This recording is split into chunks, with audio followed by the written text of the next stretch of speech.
Ouais, c'est bon. C'est parti.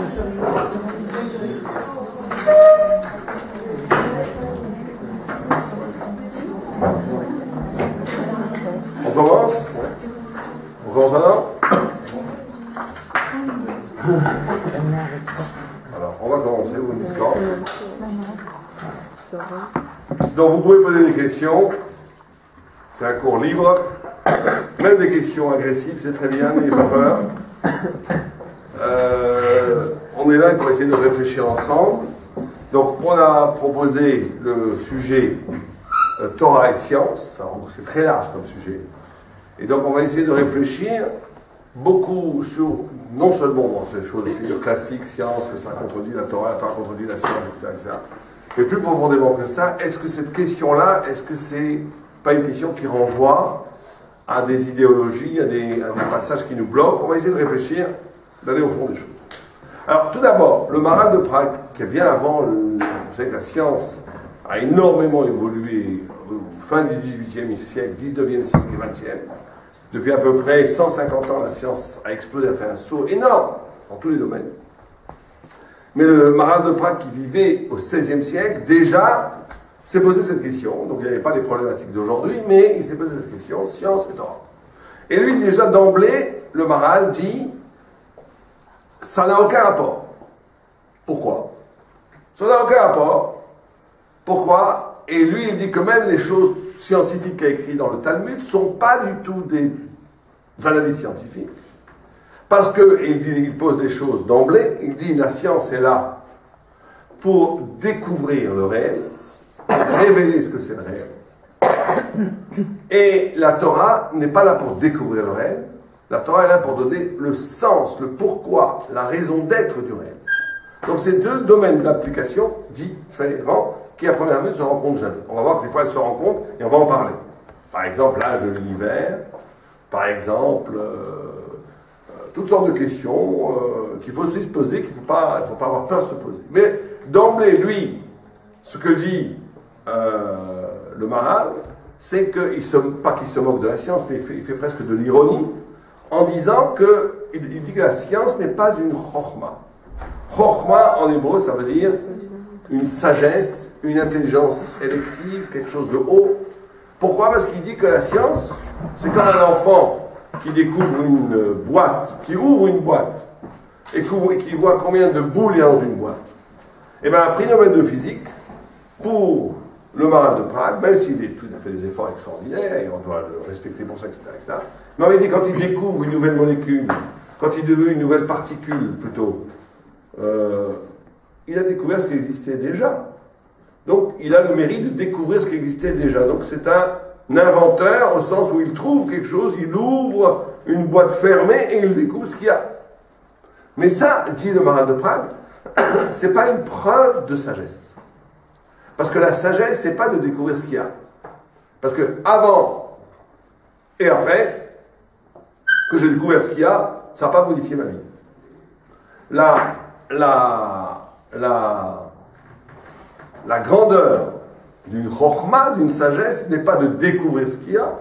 La grandeur d'une sagesse, c'est de donner le sens de ce qu'il y a. Pourquoi il y a quelque chose? Alors on va voir. Vous savez que ça, c'est très important, cette différence. Parce que c'est la différence qui, pendant des siècles, a opposé le peuple juif au non-juif. Le peuple juif au non-juif. Et la chose va très loin, dans la mesure où, dans la Torah, vous savez, il y a plusieurs fois le chiffre 10. Très souvent le chiffre 10. Dieu a créé le monde avec combien de paroles? 10 paroles. Où est-ce qu'on retrouve le chiffre 10 ici? Les 10 plaies d'Égypte, par exemple. Où est-ce qu'on retrouve le chiffre 10? Les 10 commandements. Or, le Maharal de Prague, toujours lui, fait une comparaison entre les 10 paroles qu'on appelle Sarah Maharim, les 10 paroles de la création, et les 10 commandements. Pas aucun rapport. Les 10 paroles de la création sont la science, on va dire la science, que Dieu a mis dans le monde, les lois que Dieu a mis dans le monde, pour que le monde tourne en rond.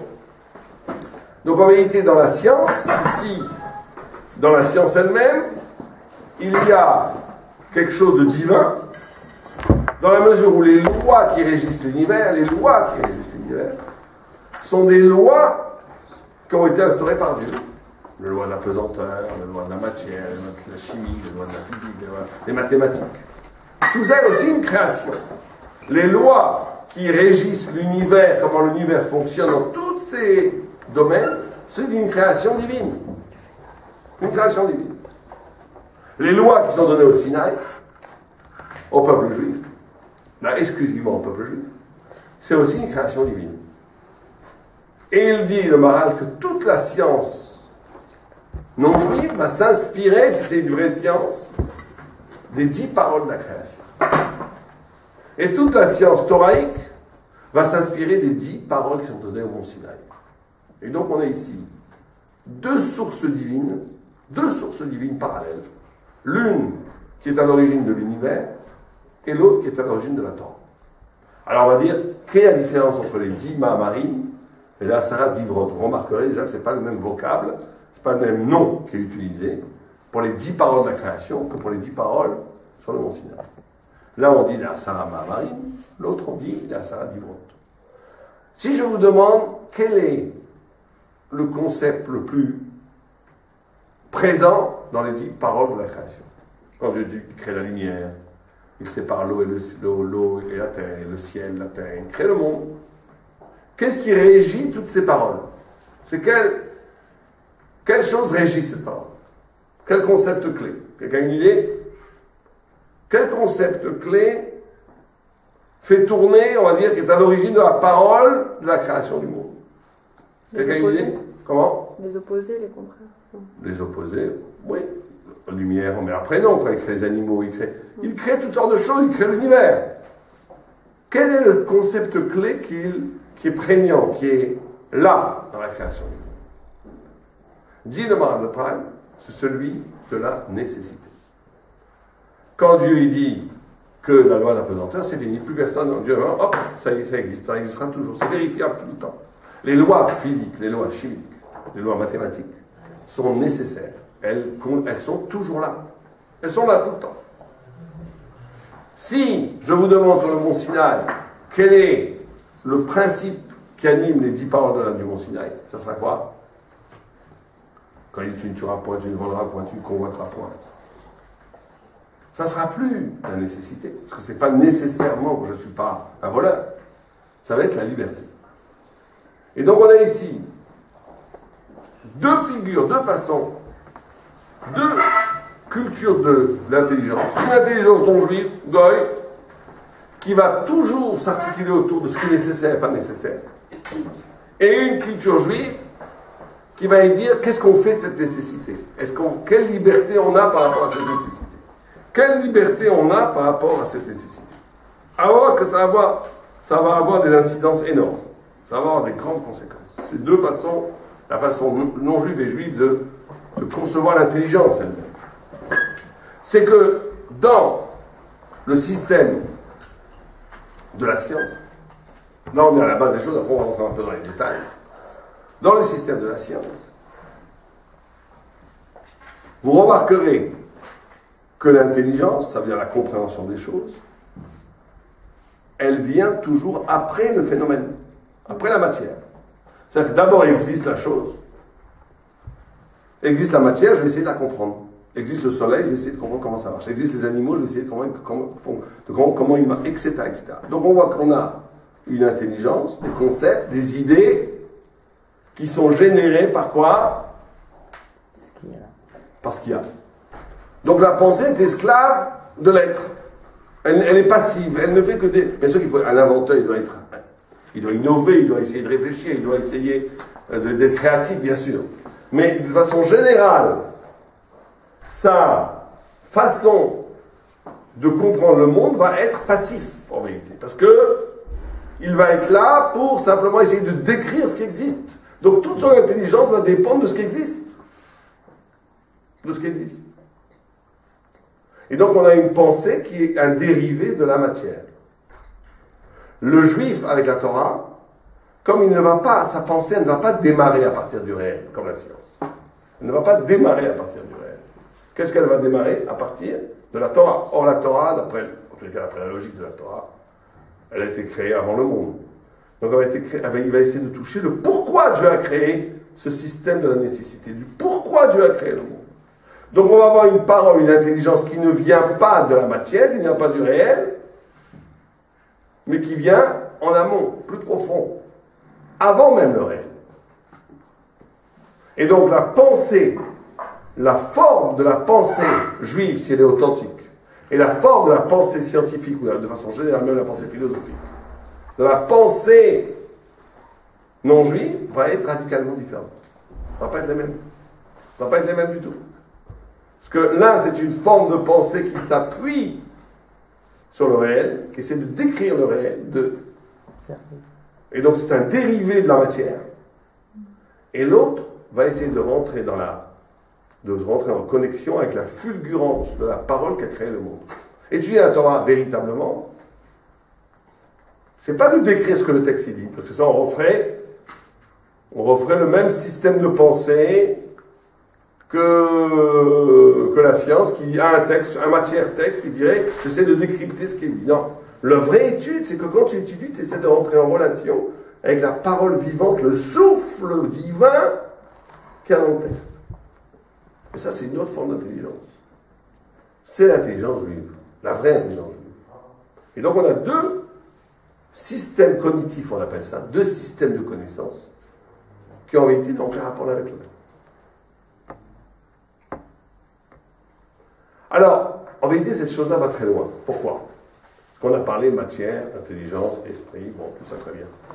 Vous savez qu'en vérité, quand on parle de ces sujets-là, le monde et les hommes sont divisés en deux catégories. Je ne sais pas, ici, on a peut-être les deux aussi, j'espère qu'on en a qu'une, mais en tous les cas, c'est divisé en deux catégories. C'est quoi les deux catégories? Vous avez deux façons de voir le rapport entre la connaissance et le monde. Parce que c'est ça, quand on parle de science et Torah, c'est le rapport entre le monde et la connaissance, entre la vérité et l'existence, la vérité et la matière, la vérité et le monde, etc., etc. Vous avez deux façons. Vous avez une première façon qui aujourd'hui, chez les scientifiques, est la plus courante. Pas tous, pas au rachet, mais la plupart. Ils pensent comme ça. Ils pensent que, notamment chez les astrophysiciens, que nous avons à l'origine ce qu'ils appellent une sorte de point concentré, immensément concentré, qui consonne en tout le futur de l'univers. Une boule incroyablement concentrée, qui à un moment donné se dilate. Mais tout part de là. Tout part de là. Cette dilatation, c'est de l'énergie pure, il n'y a pas encore d'atomes, il n'y a rien, en se refroidissant, va créer des bons, il y a même des datations, 300 000 années, 300 000 ans, etc. Bon, on ne va pas rentrer dans les détails. Va créer les premiers atomes. Ces premiers atomes, comme ils ont une masse, vont créer, ça va générer la gravitation universelle. Cette gravitation universelle va créer les premières galaxies, parce qu'il va y avoir un mouvement tournant. Ces premières galaxies vont créer des planètes, des soleils, des planètes. Ces planètes, dans n'importe quelle cas sur planète Terre, il va y avoir, ces atomes vont créer des molécules, qui vont être des molécules après d'eau, après molécules végétales, après une transformation du végétal à l'animal, après de l'animal à un animal sophistiqué, qui est peut-être le singe, qui est proche de l'homme et qui à un moment donné va lever les pattes en l'air et qui va recevoir une sorte de flash, et qui va commencer à penser, il va projeter des images sur les murs des cavernes, des couleurs, il va commencer à prendre conscience qu'il y a autre chose que lui, réfléchir venant de réflexion, c'est-à-dire de deux, comme un reflet. Il va donc commencer à comprendre qu'il y a autre chose que la bestialité, il va commencer à comprendre des signes, il va se mettre à parler, à communiquer, il va créer un langage, donc le langage va créer de la culture va se sophistiquer, et plus le temps va passer, plus on va créer des systèmes civilisationnels, des sociétés qui vont créer des cultures et même des religions, et à la fin on va arriver à l'idée de Dieu. Voilà comment ce que je viens de vous décrire en une minute, c'est des livres entiers chez certains scientifiques qui se disent « nous sommes les fils de la poussière d'étoiles », comme ça ils disent. Mais vous remarquerez que dans ce système, d'abord c'est un système absolument impossible, mais on va l'expliquer pourquoi après. Parce que le langage ne peut pas naître de la matière. Mais bon, dans tous les cas, vous remarquerez que dans ce système, qu'est-ce qui est l'origine de tout? La petite boule de matière dense. Donc ça veut dire que ce qu'on appelle la tsura en hébreu, la forme, l'idée, le concept, la spiritualité, est quoi? Est un dérivé de la matière. Vous remarquerez que dans ce système, qu'est-ce qui se passe? Avant tout, il y a matière. Avant tout, il y a matière. Et la matière, en se sophistiquant, c'est le nouveau dieu scientifique. On vous donne 1 milliard d'années, on vous transforme en 40 en lapin, c'est question de temps. On peut passer du minéral au végétal, du végétal à l'animal, de l'animal à l'homme, de l'homme à la pensée, de l'homme à la pensée à Dieu. C'est le temps. Le temps va faire ça, bon. Avec des sauts ontologiques qui ne sont pas compris encore par la science aujourd'hui, mais on dit, on va trouver. Mais vous comprenez que dans ce système, et c'est ça être matérialiste, profondément c'est ça être matérialiste. Être matérialiste, c'est pas être marxiste. Être matérialiste, c'est de croire que l'esprit, que la pensée, que la spiritualité, que le vis-à-vis avec Dieu, que tout ça vient du monde. Et ça, le judaïsme appelle ça une pensée païenne, paganiste. Parce que ce qui différencie le paganisme du génie juif, c'est que le génie juif est capable de dégager des idées, des concepts qui ne sont pas liés au monde, qui sont hors cosmos. C'est ça le génie juif. Ce que le juif a annoncé au monde et que jamais aucune autre culture n'a fait, c'est qu'il a été capable de parler d'un horizon du sensé, d'une dimension conceptuelle, d'idées qui ne sont pas générées par le monde. Le païen, l'idolâtre, il ne peut pas dire Dieu abstrait, il a besoin d'en faire une idole. Il faut qu'il le voie, il faut que ça réponde aux catégories du monde. C'est le paganisme. Le judaïsme a été capable de penser quelque chose qui est radicalement autre, qui n'obéit pas aux catégories du monde. Et quand la théorie qu'on vient de faire maintenant, la Torah dit exactement le contraire. La Torah dit Istakla beoraita bebara et alma.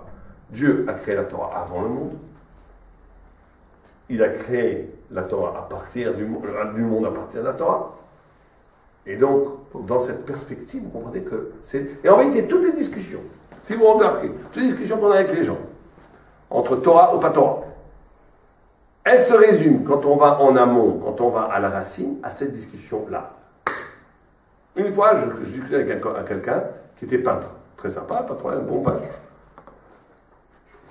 Et je parlais de Torah, pas Torah, c'était un juif et tout, Torah, pas Torah, les hommes. À la fin, il commence à s'énerver, il me dit, mais laisse-moi tranquille.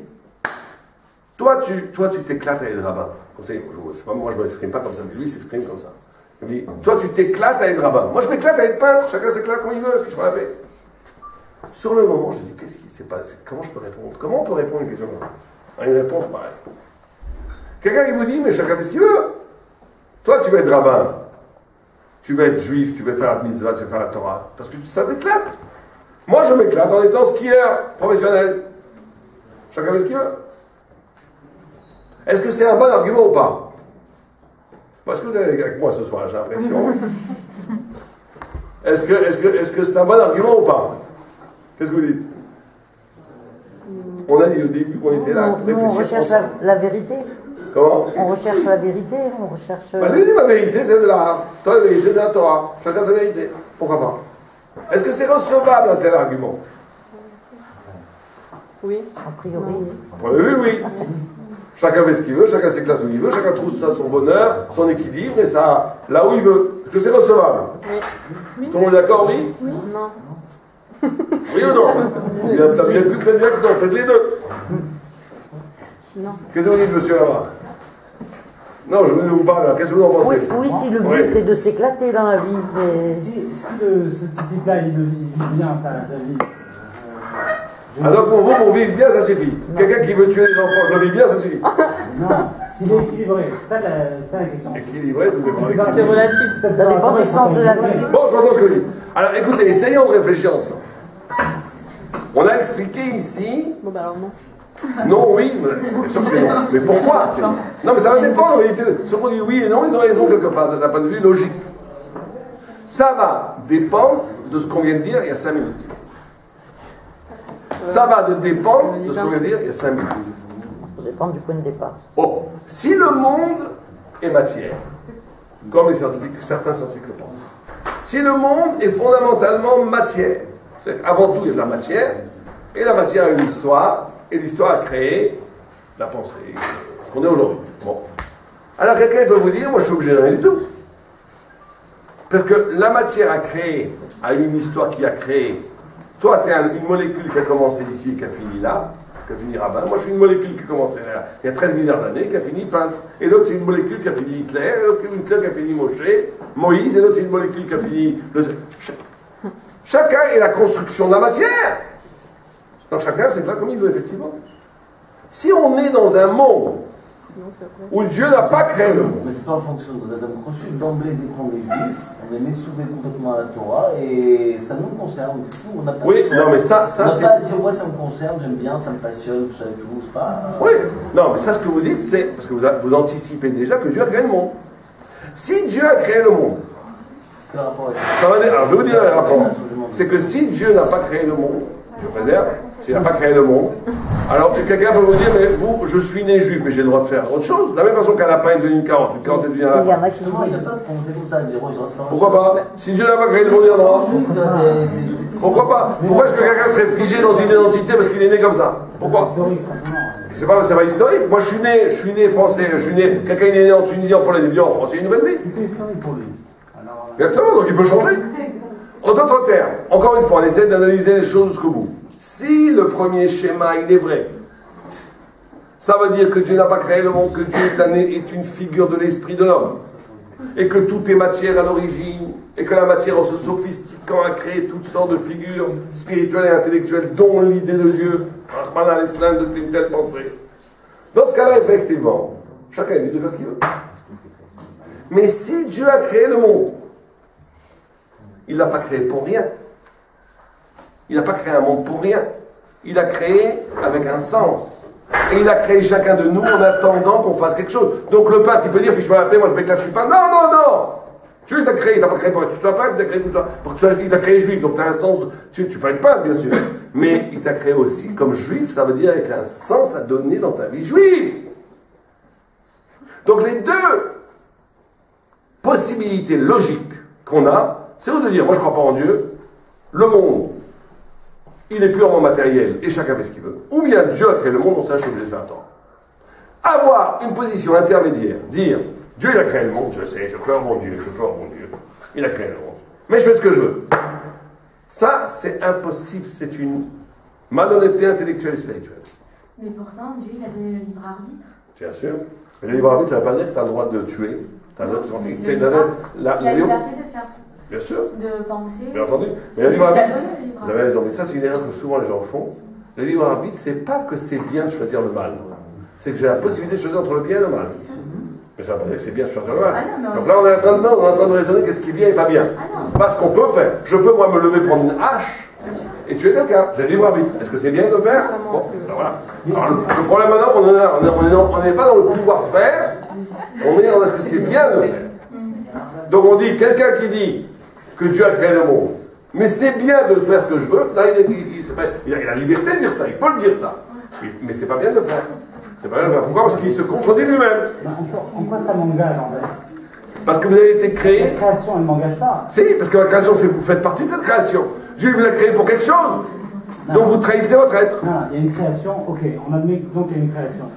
Il y a un but à cette création. Mais même, Il y a un but. même dans les Aseret HaDiberot, la première affirmation, c'est pas Ani Anochi Hashem Shebara et Taolam. Bien sûr. C'est Anochi Hashem qui a fait sortir les. Bon, ça, vous avez raison, vous avez raison. Ça, c'est un deuxième. C'est pas un Dieu de création, c'est un Dieu qui intervient, qui est. Bien sûr, bien sûr. Mais donc, ça, non, c'est deux choses. Le Dieu de création, il est décrit dans la Bible. C'est les premières parachutes. Oui. Il est décrit dans la Bible. Maintenant, c'est vrai qu'un juif se sent un rapport avec Dieu, pas parce que Dieu est créateur simplement, parce que Dieu intervient dans son histoire. Dans ma question, la façon dont vous m'avez répondu, vous avez associé la création et le fait qu'il ait créé l'homme et que l'homme c'était un occupant du monde et ça et tout.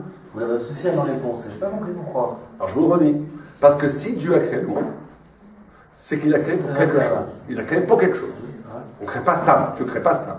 Il a créé pour un but. Et nous-mêmes, nous sommes une partie de cette création. Donc Dieu a créé chacun d'entre nous pour un but. Donc on peut peut associer à la création du monde, j'ai pas compris. Parce que si Dieu n'a pas créé le monde, alors alors ça veut dire que le monde, comme ça, il est éternel, il n'a pas de sens. Il peut ne pas avoir de sens.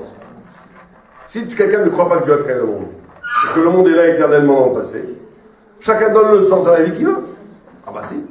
Je vois pas pourquoi je serais obligé de faire quelque chose, il n'y a pas de création. Moi, je suis là dans le monde. Après, maintenant, vous me posez la question, c'est quoi mon but, c'est quoi ma réalité, c'est tout, je sais pas. Je suis là dans le monde. Et alors? Mais vous êtes permis vous avez associé la création de l'homme à la création du monde. Alors que c'est pas automatiquement lié, quoi, dans le sens. Mais si. Voilà, c'est ce qu'on essaie de dire. Parce que si on est dans une logique où Dieu préserve, Dieu n'a pas créé le monde, ouais. Donc le monde a le sens que j'ai la liberté de donner à la vie le sens que je veux. Puisqu'il n'y a pas d'absolu qui m'oblige. Alors ça, de après, il y a ma Torah qui est là pour que... Oui, mais cette Torah, c'est... comment non, mais attendez. Si Dieu n'a pas créé le monde, cette Torah, c'est une des facettes de la création humaine. Donc je ne suis pas obligé, moi, de m'y soumettre. Sans la Torah, je ne peux pas interpréter la création du monde. Je ne peux pas être doré ça. Non, bien sûr qu'on peut. Il y a des goïms qui croient à la création du monde. Bien sûr que si. Mais ce qu'on essaie de dire, c'est une idée très simple. C'est le début. On essaie simplement de dire que c'est deux façons de voir le monde. Est-ce que le monde a un début, et donc forcément une fin aussi, ou est-ce que le monde est éternel dans le passé? Ça va modifier complètement son existence si on réfléchit un peu. Maintenant, on sait très bien que le monde, c'était la théorie des Grecs. Maintenant, on a dit qu'il y a deux possibilités. Deux possibilités. Il y a deux possibilités. Ou bien le monde est créé, encore une fois, je redis l'idée. Et s'il est créé, le monde m'oblige. Je suis obligé. Parce que ça veut dire que j'ai été créé pour quelque chose. Donc on attend quelque chose de moi avant ma liberté. La responsabilité est plus fondamentale que la liberté à ce moment-là. Si j'ai été créé pour faire quelque chose. Je n'ai pas été créé stable pour voler avec un papillon. Je t'ai créé dans un but. Et donc je suis obligé de répondre à ce but. Alors Yemachi, quand j'étais créé, quel rêve vous avez? Quoi? Dès que vous avez été créé, il y a eu un but. Dieu avait un but pour vous. Pour Adam Arishon. C'était quoi? Qu'il ne mange pas l'arbre de la connaissance. Qu'il cultive le jardin. C'est son but. Il a dit, la première chose qu'il lui dit, c'est ça. Donc dès que Dieu crée l'homme, il a un but, il a un projet pour lui. Il a un projet pour lui. Il peut pas... Vous pensez que Dieu a créé l'homme stable pour le laisser comme ça stable? Qu'il fasse ce qu'il veut? C'est logique que Dieu crée l'homme pour qu'il fasse ce qu'il veut? Vous pensez comme ça? À ce schlave-là, on n'est pas en train de se dire qu'il fasse ce qu'il veut, qu'il fasse pas ce qu'il veut, libre arbitre, pas de arbitre, c'est un truc moderne, c'est quelque chose que je ne connais pas. Pourquoi pas? On voit dans les textes que si Dieu a créé l'homme, c'est pour un but. C'est pour un but. Dieu ne crée pas l'homme sans but. Ça, c'est une pure logique. Cette question du but, vous l'avez insérée, mais pas automatiquement. Alors, je vous rappelle la question. Vous pensez que Dieu peut créer le monde sans but? L'homme peut créer l'homme sans but. Sans but. Il a créé l'homme sans but. Je crée un homme parce que je t'associe au monde, je t'associe à Pourquoi faire? Je t'associe à plein de choses. Pourquoi faire? Quand vous l'associez à plein de choses, c'est pas avec un but. C'est logique. Vous créez quelque chose, c'est pour faire quelque chose. Vous créez un jardin, c'est parce qu'il est beau, pour qu'il soit beau. Vous créez une ligne de chemin de fer, c'est pour aller d'une ville à une autre. C'est pour ça que je dis à ce schlave-là, je ne sais pas exactement, et par la suite, je vais être amené à donner la structure du monde et à l'embellir. Par rapport à mon historique, par rapport à mon donc vous dites voilà. ce que je dis. Donc vous dites ce que je dis. Vous dites que Dieu crée le monde pour un but. Pas stable. Qu'est-ce qu'on a comme intérêt à dire ça? Parce que c'est ça l'intérêt qu'on essaie d'expliquer. Que si Dieu a créé un monde pour un but, on est obligé, nous, on ne peut plus dire maintenant je ne veux pas faire le but. Parce que vous avez été créé pour ça. Toute votre raison d'être, elle est là. Donc ça serait trahir votre... On a libre arbitre. Mais ça serait trahir ma raison d'être. D'accord? Donc on revient. On a dit deux façons. Maintenant, on sait très bien, avant, on a jusqu'à quelle heure le cours? Vous avez un autre cours après? Ouais. À 20h30. 20h30? Bon, alors on va faire court. Donc, Oui, on va faire court. il y a un autre cours pour les couples. Alors après, attendez, juste, on reprend. De façon. Donc maintenant, deux solutions. Première et deuxième.